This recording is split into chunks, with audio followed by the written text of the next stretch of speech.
Yo, what's up guys? My name is Alex. I'm one of the co-founders of OddsJam, one of the main software engineers here. And in this video, we are going to talk about odds boosts. What are odds boosts? Are they profitable? Are they not profitable? So essentially how these sportsbooks hook you in, how they keep you coming back to their site, is they'll give you odds boosts basically every day to try to lure you back to their platform and get you betting on their platform. Sportsbooks are in fierce competition with one another for wagering dollars. There are tons of different sportsbooks in the US, so they try to keep you interested by offering promotions and odds boosts, keep you coming back. So here we see 0 runs scored in the first inning of Mets-Giants is boosted on Fanduel from -105 odds to +130 odds.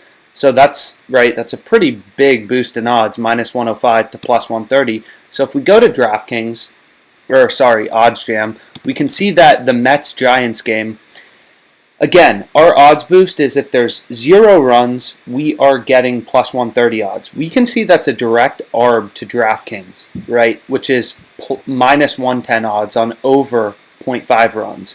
So one of those bets has to win. The odds boost has to win, which says 0 runs first inning +130 odds, or this over 0.5 runs on DraftKings has to win. There will be 1 run, 2 run, 3 runs, whatever. So these odds boosts, I believe they all offer a maximum of $50.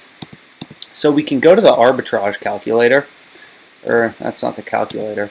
Go to the arbitrage calculator. So we're getting -110, +130. +130 is the odds boost.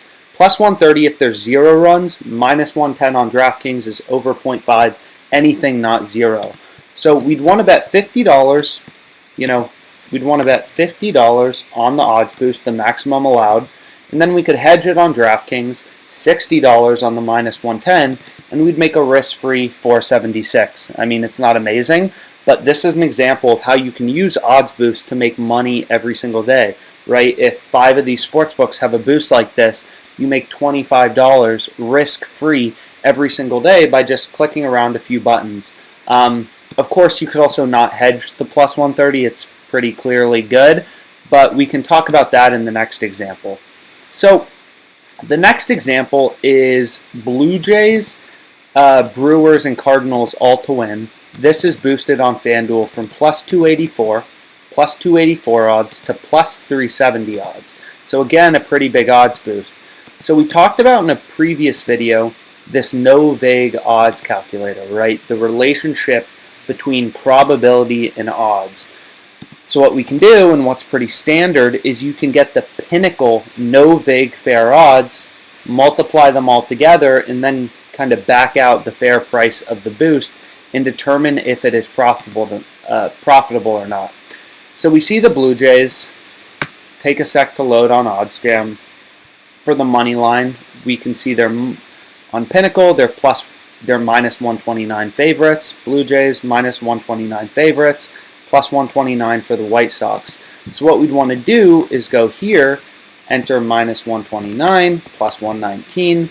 We see that the Blue Jays, according to Pinnacle, have an estimated 55.23% chance of winning. So we have the Blue Jays percentage chance of winning, and then we have the, who's next? The Brewers we want to get. Okay, zoom out a little. Where are the Brewers? So the Brewers are pretty big favorites, it looks like. So we'll load up the Brewers on Pinnacle. The Brewers are -203, +184, so they're like 2/3 favorites. You can go here, -203, +184. And again, the point of this is Pinnacle's the sharpest bookmaker in the world, so we want to get an estimate for the fair probability that each of these teams wins. All of these games are independent. They're not correlated, right? The Brewers winning doesn't have an effect on the Blue Jays winning. We multiply all these probabilities together, and we can determine if the boost is profitable or not. So here we see that the Brewers are 65.55% chance of winning. So we have this percent chance. That was it initially. 55.23, so 0.5523 times this is the probability of the Blue Jays winning as well as the Brewers winning, and then we need one last game, which is the Cardinals game. We need the no vague fair odds and then get the no vig fair odds probability. So we can go to Cardinals. Where are you, buddy? So the Cardinals are, wow, they're pretty big favorites on Pinnacle as well. Minus 232, plus 209. So we can go back. Minus 232, plus 209, no vig fair odds. So they are 0.6835% chance of winning. 0.6835 chance of winning. So we see that if you multiply all these probabilities together, there is a 0.244% chance, or a 0.244 is the probability that all of these teams win. So we're betting $50 on it. We're getting 370 odds. And then the rest of the time, we are going to lose. So minus 50 times 1 minus this. So the EV of this is actually $7, right? That's pretty insane. The fair odds on this should be plus 309. So the fair odds on this boost is plus 309, so the plus 284 was complete crap, but the plus 370 is really good. This should be plus 309.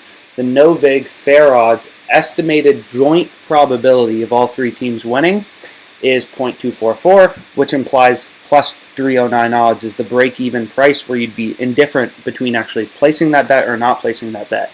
You're getting much better odds, plus 370, so this bet is an absolute play. So that's a little example of an odds boost, how you play an odds boost, and how you mathematically determine if an odds boost is good.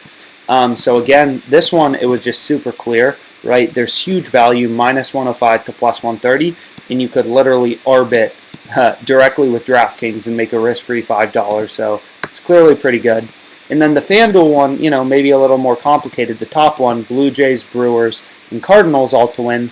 You can go to Pinnacle's markets, get the no vig fair odds probability. None of these games are correlated. You multiply all those probabilities together, you get the joint probability that all of these teams win. You back out the implied fair odds, and then you determine if the odds that you're getting are better. So again, we got plus 309 odds, plus 370 is clearly better. Plus 284 is clearly worse. So we'd only want to bet this plus 370. We wouldn't want to add some extra plus 284. But the plus 370 is a play. That's a little bit about odds boosts, how you determine if they're good or not, everything like that. If you have questions, again, feel free to contact OddsJam, one of the largest data providers as well. So if you're looking for an API to kind of power your sports betting business, you can feel free to reach out to us. I appreciate your time.